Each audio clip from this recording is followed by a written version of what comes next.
Psalm 2.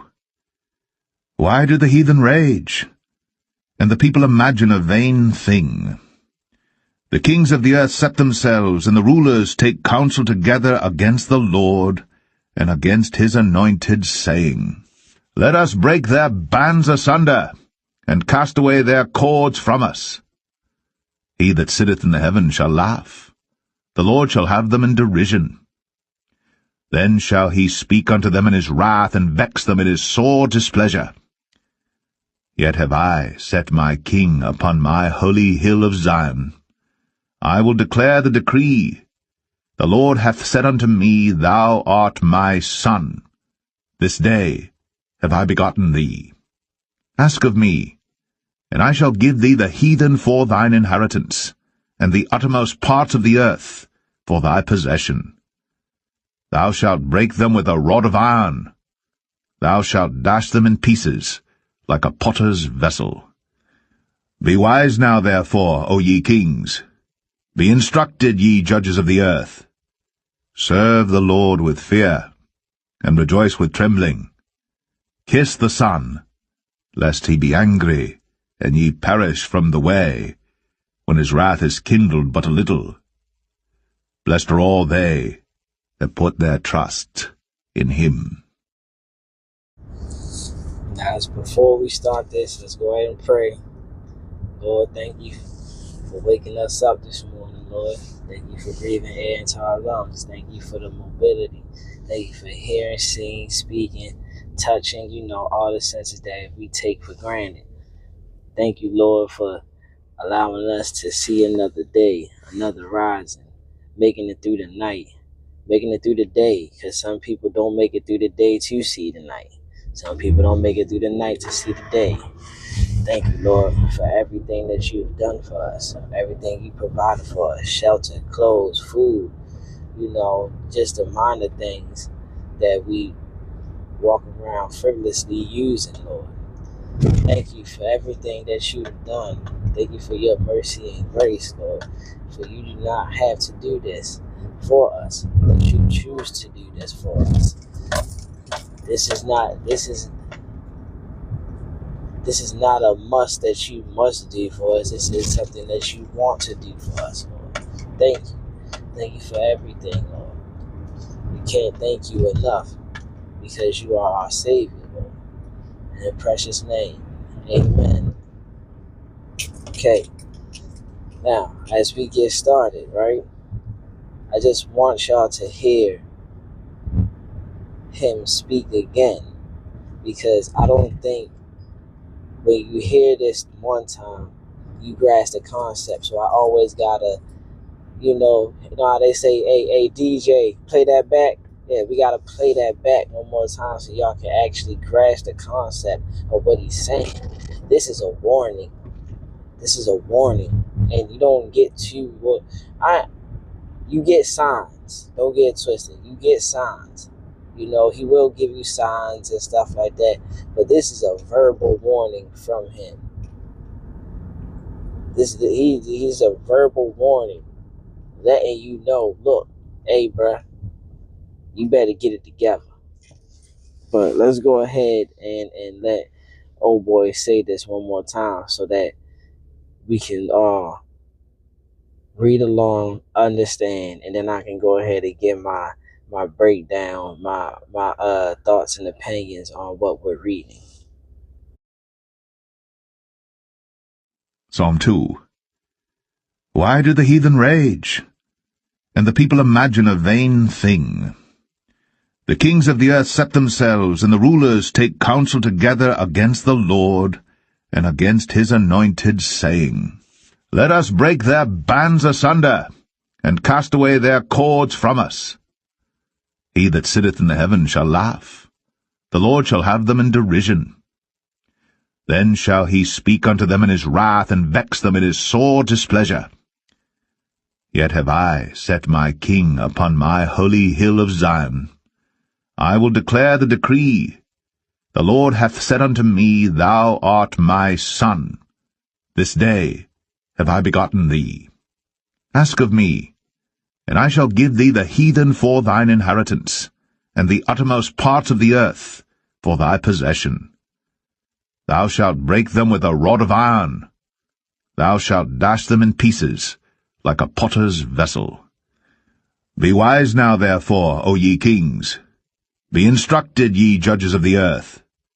Serve the Lord with fear, and rejoice with trembling. Kiss the Son, lest he be angry, and ye perish from the way, when his wrath is kindled but a little. Blessed are all they that put their trust in him.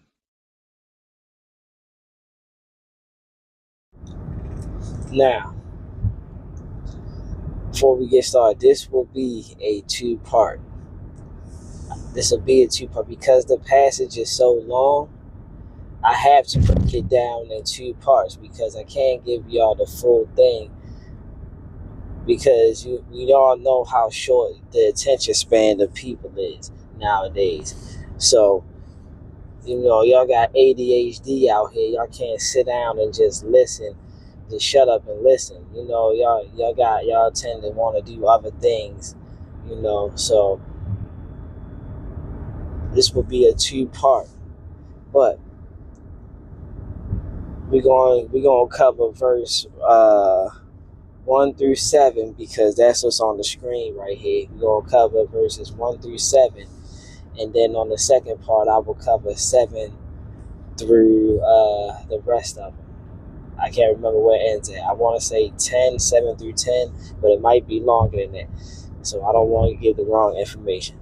But we're going to cover verses 1 through 7, right? So the first sentence, and God is asking y'all a question. He's asking the question to the people. Why do the heathen rage, and the people imagine a vain thing? So, right there, why do the heathen rage? Why people who don't believe in me, why y'all so mad? Why y'all so, you know what I'm saying?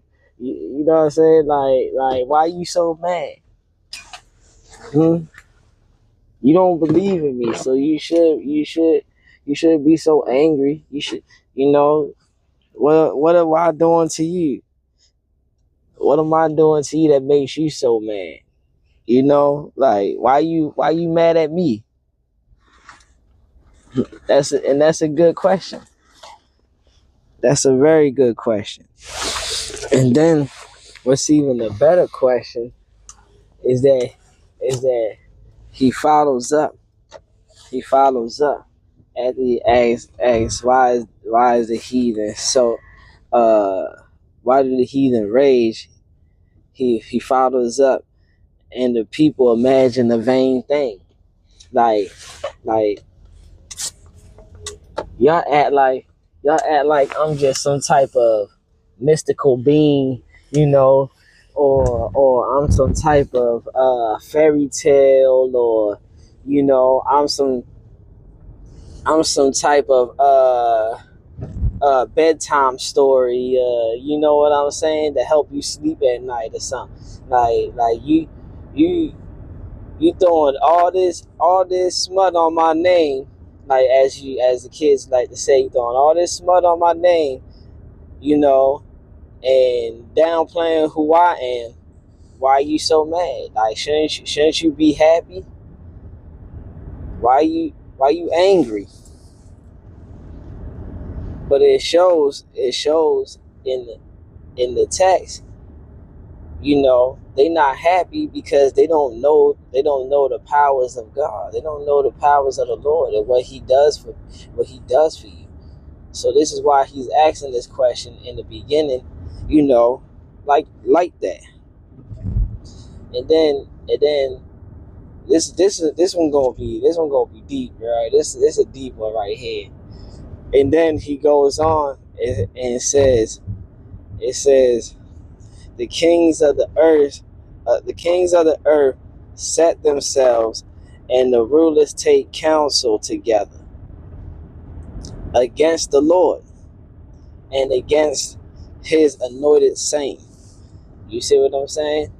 They take so basically the heathens and the people who don't believe, they sitting down, they communicating with each other, they all coming up with this narrative that, oh nah, bro, he ain't really like that. He don't really do what he say he does. Look at all the look at all the kids that dies, and it we all heard this. We all heard this saying, "Oh, if the Lord was real, why would He kill a baby?"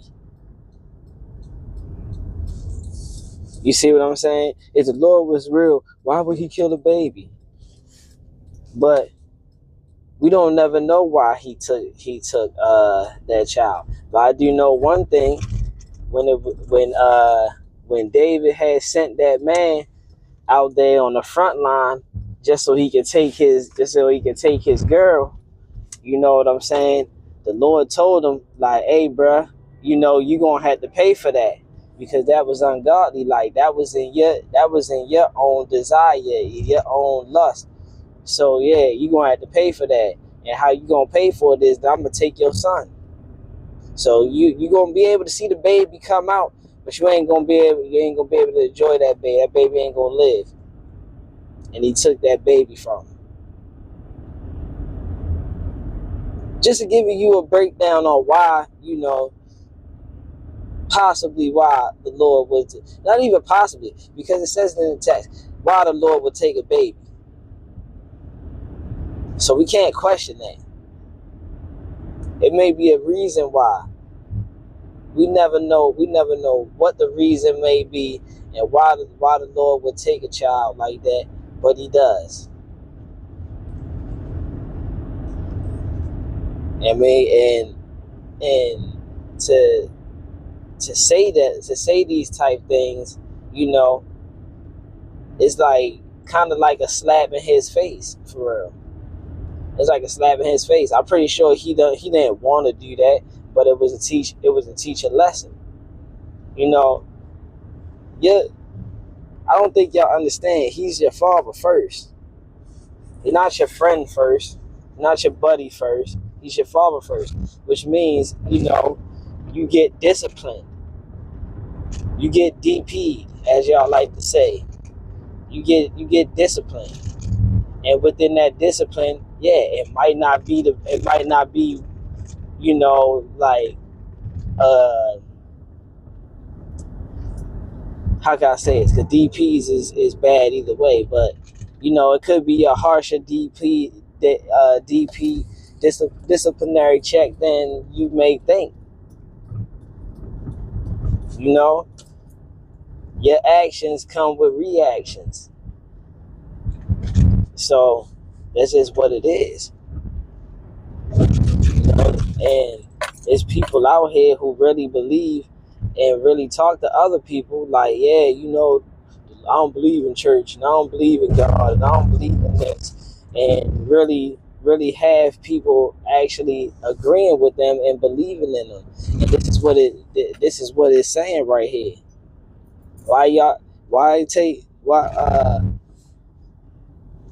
Not why the kings of the earth set themselves, and the rulers take counsel together against the Lord and against His anointed word.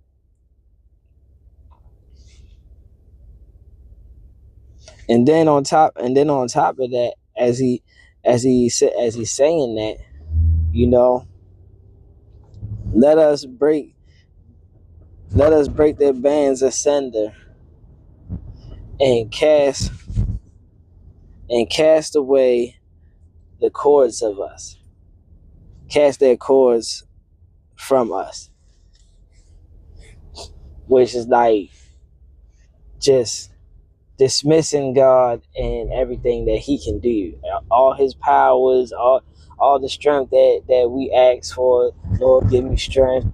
You know what I'm saying? All that stuff, they cast that away. It basically saying, like, working in their flesh, that I can do this on my own. I did this on my own. I don't need the Lord to do nothing for me. I got this. It's my life. The Lord doesn't do nothing for me in my life. I run my own life.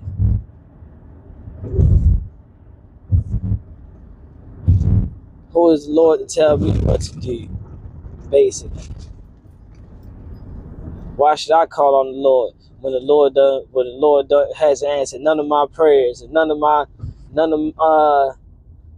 the stuff that I asked for, the Lord has ever gave me. I had to go get it on my own. I had to get it out the mud.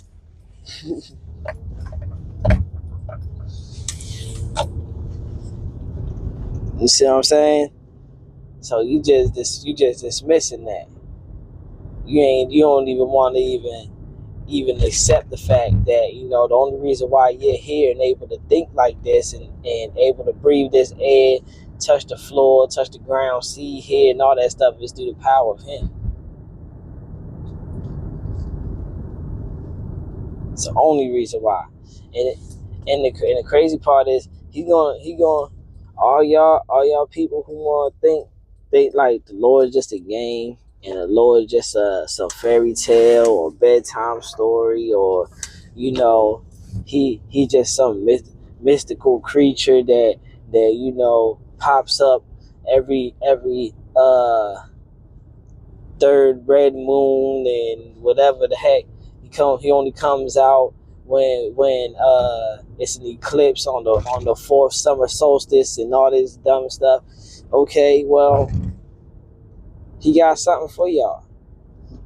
He got something for y'all, and then y'all can't be mad because he been telling y'all the whole time that, look, I've been here. I'm here. I will never forsake thee. I got your back.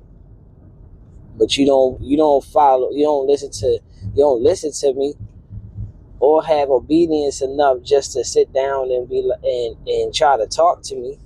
You want to do the stuff on your own. So well, here we go. You gonna learn. You gonna learn one way or the other. You gonna learn one way or the other. You gonna learn. And he ready to break down exactly.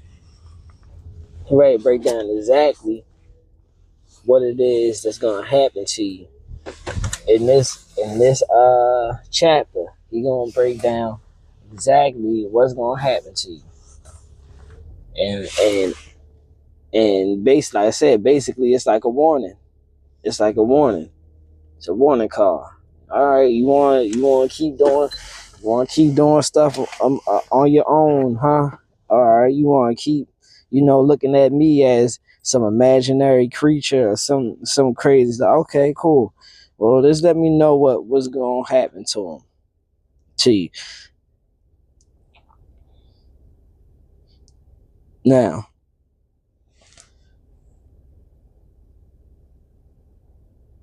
we talked about on the last video. We talked about I'm gonna put it in here and let them read it to you. But we talked about him not even casting judgment upon you. Like, matter of fact, I'm gonna go ahead and pull it up real quick because I don't want to say the wrong thing. Let's go ahead and pull it up. Psalm 1. Blessed is the man that walketh not in the counsel of the ungodly, nor standeth in the way of sinners, nor sitteth in the seat of the scornful. But his delight is in the law of the Lord, and in his law doth he meditate day and night. And he shall be like a tree planted by the rivers of water, that bringeth forth his fruit in his season. His leaf also shall not wither, and whatsoever he doeth shall prosper. The ungodly are not so, but are like the chaff which the wind driveth away. Therefore the ungodly shall not stand in the judgment, nor sinners in the congregation of the righteous. For the Lord knoweth the way of the righteous, but the way of the ungodly shall perish. Now, I just want to stop right there for a second, and I want y'all to look down at verse 5. Therefore, the ungodly shall not stand in judgment, nor the sinners in the congregation of righteousness. Right there. Because that part is so crucial to this second chapter. So this is chapter 1, and then we're covering chapter 2. And he says the sinners, therefore the ungodly shall not stand in judgment, nor the sinners in the congregation of righteousness. Which means they, like I said before, we not ready to waste no time sitting here trying to debate whether or not you was doing what you were supposed to do. Because I said in the last one, he already got your rap sheet. He already got it. He knows what you doing, what you haven't been doing. Have you been moving right? Have you not been moving right? He got all that. He got all that information already. So why am I going to waste any time? Why would I waste any time at all trying to sit in the council and judge you to see have you been moving right when I already know you haven't been? Well, I already know you ain't been doing what you were supposed to do. And this verse, this verse goes hand in hand with the second one. It's like the second chapter is like a segue off of this one, right? So now that we see, he already told us, right? Therefore, the ungodly shall not stand in judgment, nor the sinners in the congregation of righteousness. Let's see what he really means by that, because it's kind of funny, it's laughable at this point in time, because you think that I'm playing with you. Basically, like, oh, you think I'm playing? Oh, you think it's a joke, huh? Oh, you think that you can just do what you want to do, and I'm just supposed to accept that, huh? Okay, all right, I got something for you. Let me go ahead and bust your bubble real quick and let you know. I mean, since you're not moving ungodly like, since you moving ungodly like, and you're not trying to put your obedience into me. I mean, when it comes time to it, yeah, we ain't even gonna judge you. We're not even gonna worry. I'm not even gonna look at this paper. I'm gonna just go ahead and just toss this to the side. I mean, and then let me tell you what he gonna do.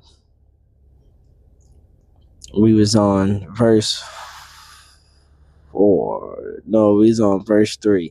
Okay, let us break their bands asunder and cast away the cords from us. This is y'all ungodly people saying, I'm not listening to him. I'm gonna move how I want to. The Lord can't tell me nothing, right? Okay, cool. Let's go ahead down to verse 4, so I can tell you what he gonna be doing. I mean, when it comes time to actually look at your rap sheet and make a decision on your soul and what's gonna happen to you and stuff. Let's go ahead and look at verse 4. He that sitteth in the heavens shall laugh. The Lord shall have them in diversion.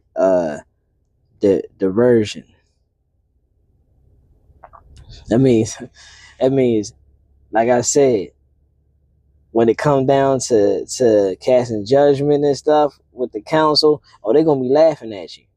They're gonna be same way you laugh and make jokes about, oh, he's a fairy tale, he's just ha ha ha, he's just a bedtime story and all this crazy. Okay, cool. When it comes down to it, yeah, we're gonna laugh at you now. We're gonna laugh at you. Why you ain't coming down here to help me? Why you ain't coming to save me? Oh, please. We laughing at you now. We laughing at you now. You know what I'm saying? We ain't ready to. What? Psh, bye. Holla at you later. Holla at you next time. Let's go ahead and look at that. Let's go ahead and look at that word diversion. My fault, I pronounced it wrong. Derision. Okay. But derision in the Bible, right, means ridicule, mockery, or scorn. It often describes an act of laughter at someone in contempt,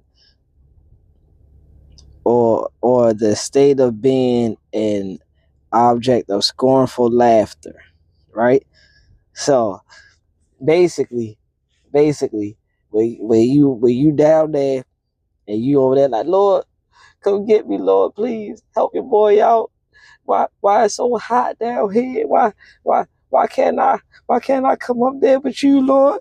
Why you gonna leave me? Why you gonna leave me? You say you never leave me, don't forsake me, Lord. And you ain't been moving ungodly, and you been moving ungodly the whole time, and you ain't be obedient, and you just shun me to the side like, nah, I gotta listen to the Lord and all this other stuff. Well, guess what? He gonna be laughing at you the whole time, and they gonna be in there making fun of you, probably acting out the same thing that you do. Oh Lord, look at him down there. He's like, oh Lord, nah, don't oh Lord now. Don't oh Lord now. Nah, he gonna be sitting there laughing at you. Look at this fool. Look at him. He begging. Look at him. He on his knees. He over there trying to crawl on his knees now. Oh, you should have bent that knee from the beginning. You should have never been a premeditated sinner, knowing that nothing that you been doing was godly, like, or was pleasing to me, but you wanted to do it anyway because you felt as though you had control over what you was doing. Okay, cool. Keep that same energy. Matter of fact, and I'm gonna put that John Morant joint up in here. Hey, everybody that was on that side, go ahead and stay over there. Everybody stay on that side when they switched up. You switched up, stay on that side, man. Stay over there. You are living sin your whole life. You are living in corruption your whole life. Nah, brother, stay over there. Don't come over here now.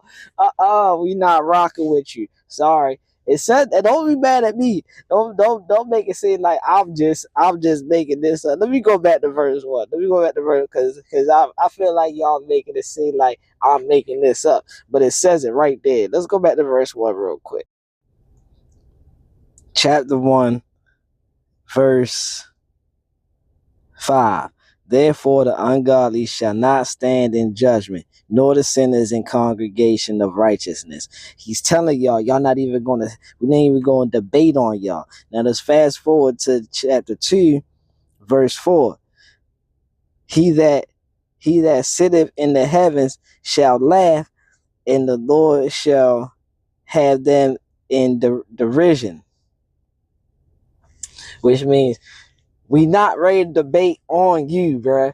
We ain't wasting no time debating. If anything, we gonna be laughing and making fun of you because you should have been over here from the beginning. You should have been rocking with us from the beginning. But no, you don't want to rock with us.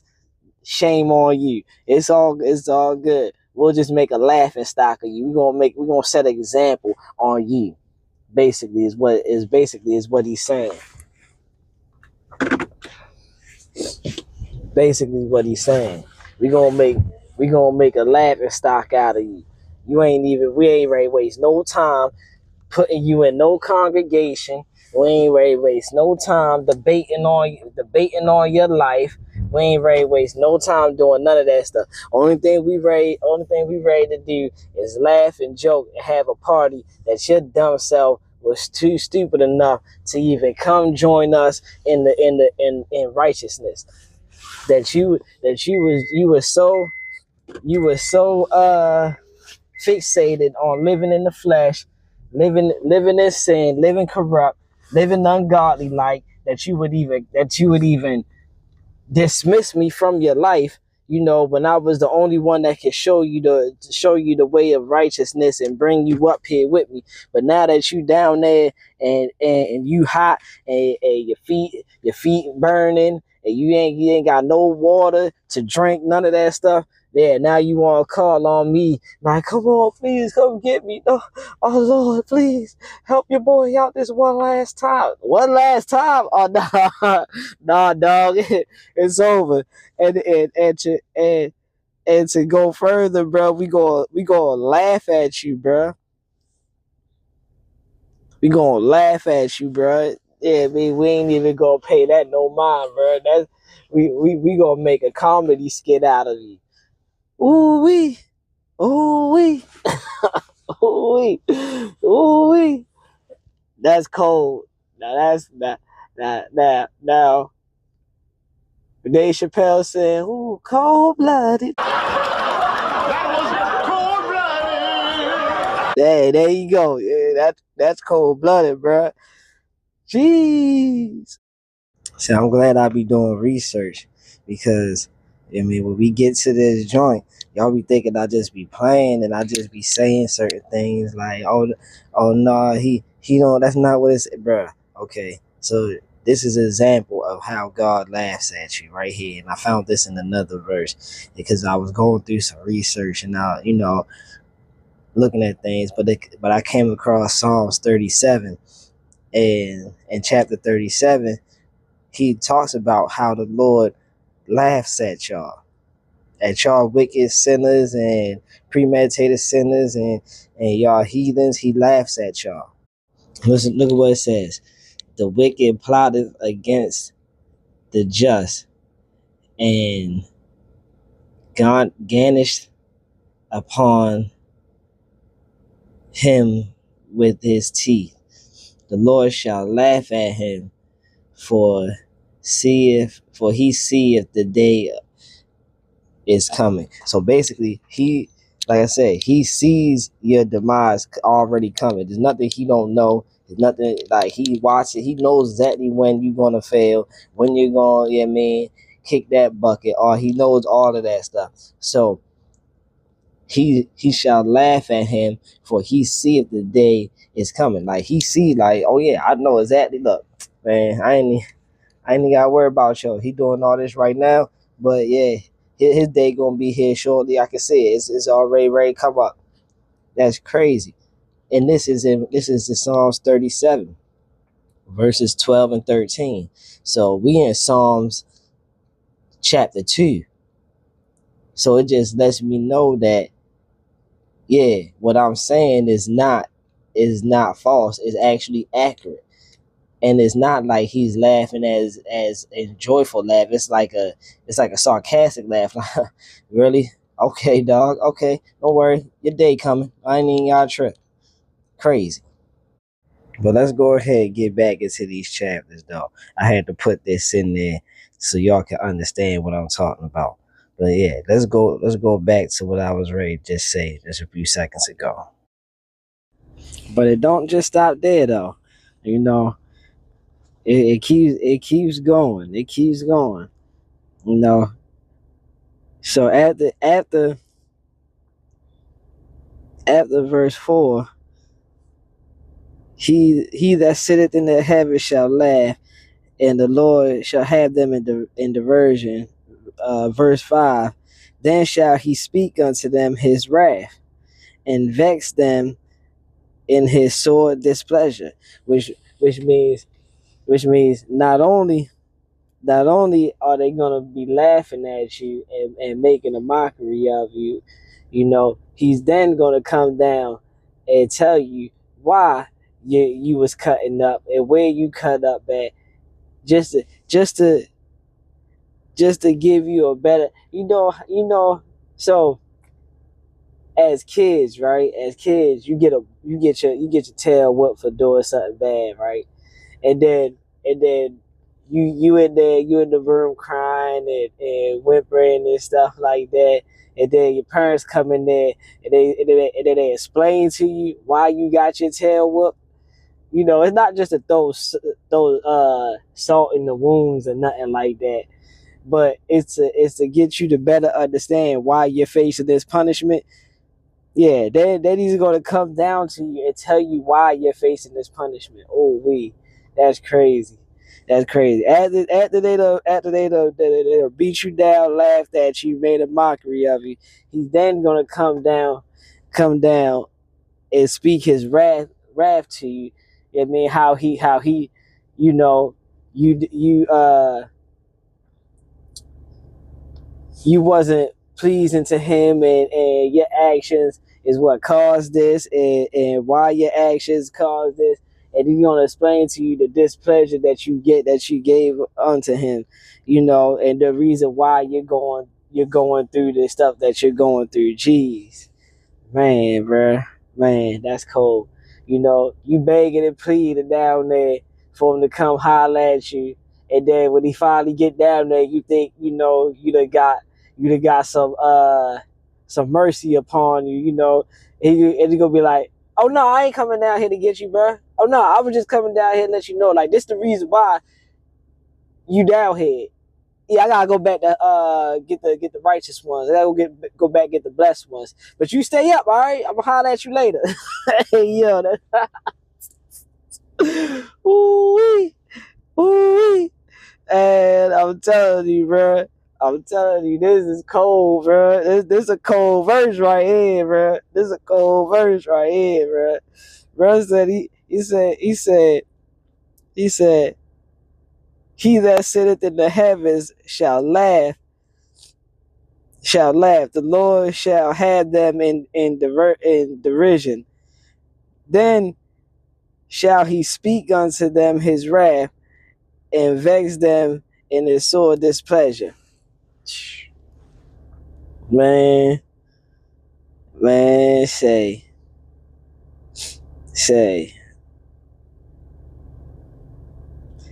Man, say. And this is just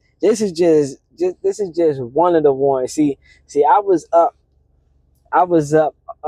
most of the night trying to dissect this joint, and trying to dissect this chapter, and try to make this chapter make sense. And I was talking to my mother, and I was explaining to her what I was getting. But the Lord had talked to me last night. It was like, "Nah, bro, read it again, bro. Keep reading it, because you there, but you're not really there. You're not fully there." So as I'm trying to make sense of it, the one part keeps coming to me in my head, and I'm like, all right, let me go back and read this and try to make some sense of this real quick. And I was Googling stuff and Googling, and I think I kind of broke into what he was saying. The first part that we're seeing on the screen is God's warning. And then from 6, because it's 12 verses. So from 6 to 12 is the warning he's given to you from Jesus. So we're going to stop right here at verse 5, and then we're going to get to Jesus' warning, and what's going to happen when Jesus comes down and does what he needs to do. Yeah. We gonna get to that, but we gonna go ahead and end it here on verse 5, because this is the end of God's warning. You know what I'm saying? So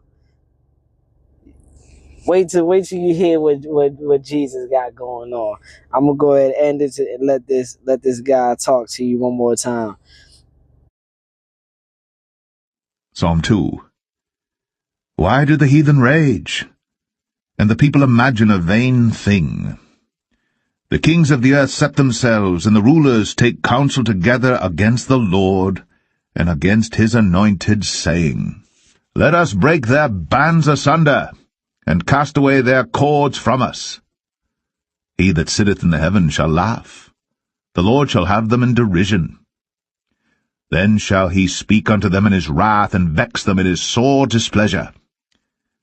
Yet have I set my king upon my holy hill of Zion. I will declare the decree. The Lord hath said unto me, Thou art my son. This day have I begotten thee. Ask of me, and I shall give thee the heathen for thine inheritance, and the uttermost parts of the earth for thy possession.